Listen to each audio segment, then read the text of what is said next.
Hello, नमस्ते, सत श्री अकाल। तो दोस्तों, आज मैं आप सभी के बीच लेकर आई हूँ एक लड़का और लड़की की अजब प्रेम कहानी।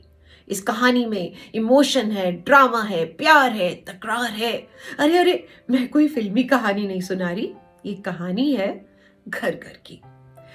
उस लड़के की जो एक लड़की से बेहद प्यार करता है। उस लड़की की जो एक लड़के के सपने दिन रात देखती रहती है। और फिर दोनों की शादी होती है।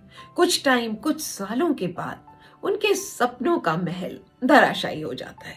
दोनों ख्यालों की दुनिया से यथार्थ की दुनिया में आते हैं। और वो दो इंसान जो एक दूसरे में सिर्फ प्यार, बस प्यार ही देखते रहते थे, अब उन्हें कमियां नजर आने लगती है। क्यों हो जाता है ऐसा? हर किसी को लगता है कि जिससे हमने प्यार किया, शादी की, वो भी हमें जिंदगी भर उतना ही प्यार दे। वो लवी डवी कपल वाला रिश्ता हमेशा बना रहे। लेकिन जैसे जैसे दिन, महीने, साल गुजरते जाते हैं, दोनों को एक दूसरे से शिकायतें होने लगती हैं। वाइफ को लगता है कि उसका हस्बैंड अब पहले जैसा रोमांटिक नहीं रहा, प्यार नहीं जताता, सरप्राइजेस नहीं देता, बोरिंग हो गया है। हस्बैंड को लगता है कि उसकी वाइफ जो है पहले की तरह उसके लिए सजती संवरती नहीं है, घर बच्चों के कामों में ही लगी रहती है, हमेशा थकान का बहाना कर देती है। हर परिवार की सिचुएशन एक सी नहीं होती। मैं ये नहीं कहती कि हर किसी के साथ ऐसा होता है, बट अगर आप इस तरह के दौर से गुजर रहे हैं ना, तो समय आ गया है कि अपने रिश्तों में आए बदलाव की वजह को जाने और उन पर दोबारा काम करें। क्या होता है कि शादी से पहले दोनों पर घर की कोई जिम्मेदारी तो होती नहीं है। तो जब मन किया बाहर मिलते थे, घूमते थे, रोमांस करते थे। लेकिन शादी के बाद दोनों एक घर में फैमिली के साथ रहते हैं। घर के भी काम होते हैं, ऑफिस के भी काम होते हैं। दोनों का दिन से लेकर रात का एक रूटीन सेट हो जाता है। लड़का जो होता है वो पहले से ज्यादा रिस्पॉन्सिबल हो जाता है, अपने काम को लेकर और ज्यादा सिंसियर हो जाता है। और लड़की जो होती है वो परिवार के लोगों का दिल जीतने के लिए घर के कामों में लग जाती है। अगर वो नौकरी करती है तो उसकी रिस्पॉन्सिबिलिटी और ज्यादा बढ़ जाती है। और ऐसे में कपल के पास एक दूसरे के साथ टाइम स्पेंड करने के लिए होता ही नहीं है। पहले आप जिस इंसान से मिलने के लिए हमेशा बेचैन रहते थे, झूठ बोलकर घर से बाहर निकल पड़ते थे, अब वो आपके साथ ही रहता है। तो उससे मिलने की कोई तड़प ही नहीं रहती, क्योंकि हर समय वो आपको सामने नजर आ रहा होता है। और इसके साथ ही पहले आपको डर रहता था कि कहीं अगर मैं अपने पार्टनर से टाइम से नहीं मिला तो वो मुझसे नाराज ना हो जाए, उसे गिफ्ट नहीं दिया तो वो उदास ना हो जाए, किसी और को पसंद ना करने लगे, हमारा ब्रेकअप ना हो जाए। लेकिन शादी के बाद आप रिलैक्स हो जाते हैं कि अगर आपका साथी आपसे नाराज हो भी गया तो कहाँ जाएगा, एक दो दिन में मान ही जाएगा। और आप ऐसे में उसे फॉर ग्रांटेड लेने लगते हैं। अब एक और बड़ी मेजर बात होती है।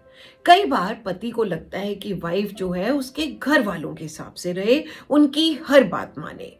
अब कई सास ससुर भी जो होते हैं वो अपनी बहुओं से बहुत ज्यादा एक्सपेक्टेशन रखते हैं, छोटी छोटी बातों पर टोका टाकी करते रहते हैं। तो ऐसे में वाइफ को लगता है कि उसका हस्बैंड जो है वो उसका साथ देगा। लेकिन अगर हस्बैंड ने कहीं घर वालों का साथ दे दिया तो पत्नी का दिल टूट जाता है और उसके मन में अपने पति के लिए मान सम्मान कम हो जाता है, प्यार कम होने लग जाता है। और पति का प्यार भी अपनी पत्नी को लेकर कम उमड़ता है जब वो देखता है कि उसकी वाइफ जो है वो उसके घर वालों के साथ एडजस्ट नहीं कर पा रही है। लेकिन ऐसे में हस्बैंड को करना क्या चाहिए? अपने घर वालों और वाइफ के बीच में एक बैलेंस क्रिएट करना चाहिए। अब कई बार पत्नियां बोलती हैं कि तुम कितने बदल गए हो, मुझे पहले जैसे प्यार नहीं करते हो। कई मामलों में पति भी बोलते हैं कि तुम पहले जैसी एडवेंचरस नहीं रही हो, कहीं बाहर चलने को कहो तो घर में काम है ये कह देती हो, मुझे टाइम नहीं देती हो। और दोनों में आए ये बदलाव उनके रिश्तों में दूरियां ले आते हैं। वैसे ना हर मैरिड कपल की लाइफ में कभी ना कभी ऐसा मोड़ जरूर आता है जब उन्हें लगता है कि उनके बीच में प्यार कम होने लगा है, चाहे कितने भी साल हो गए हो शादी को। पर सच्चाई पता है क्या है? प्यार कभी कम नहीं होता, बस हम उसे एक्सप्रेस करना बंद कर देते हैं। तो ऐसा क्या करें जिससे कि दोनों का रिश्ता बेहतर हो जाए? हम्म तो सबसे पहले तो इस बात का पता लगाएं कि कहीं दोनों का रिश्ता किसी दूसरे फैमिली मेंबर की वजह से खराब तो नहीं हो रहा। अगर ऐसा है तो इस बात पर बैठकर आराम से बात करें। एक दूसरे को लेकर अपनी उम्मीदें, मजबूरियां, परेशानियां जो भी आ रही हैं, सारी बातें खुलकर एक दूसरे के साथ शेयर करें।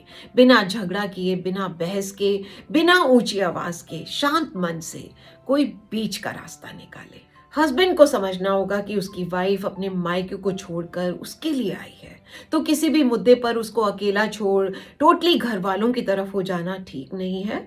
हाँ, अगर वाइफ की गलती है तो उसे समझाना भी ज़रूरी है, और अगर घर वालों की गलती है तो उनके साथ भी अपनी प्रॉब्लम डिस्कस की जा सकती है।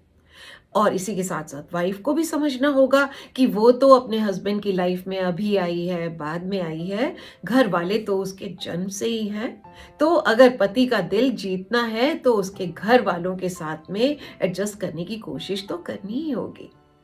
शादी के बाद दोनों की रिस्पॉन्सिबिलिटीज बढ़ जाती हैं, तो अगर दोनों एक दूसरे को समझकर एक दूसरे के कामों में हेल्प करेंगे तो दोनों की इंटीमेसी बढ़ेगी, दोनों एक दूसरे के साथ ज़्यादा टाइम स्पेंड कर पाएंगे, ज़्यादा घूम पाएंगे, ज़्यादा बातें भी कर पाएंगे।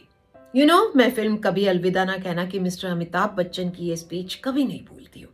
उन्होंने कहा था कि मैं हर साल आज के दिन पार्टी देता हूँ क्योंकि मैं आज अपनी वाइफ से पहली बार लाइफ में मिला था। तो हर साल इस दिन मैं उससे मिलने की खुशियां मनाता हूँ और साथ ही उससे माफी भी मांग लेता हूँ। माफी हर उस दिन के लिए जब मैंने अपने सपनों को अपने रिश्तों से ज्यादा अहमियत दी। माफी हर उस घड़ी के लिए जब मैंने उसका दिल दुखाया और उसे मनाने की कोशिश नहीं की।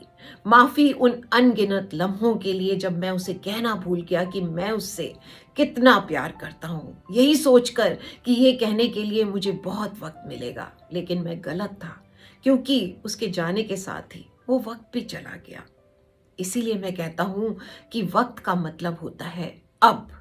प्यार करना है तो अब करो, माफी मांगनी है तो अब मांगो, हाथ पकड़ना है तो अब पकड़ो, आई लव यू कहना है अब कहो।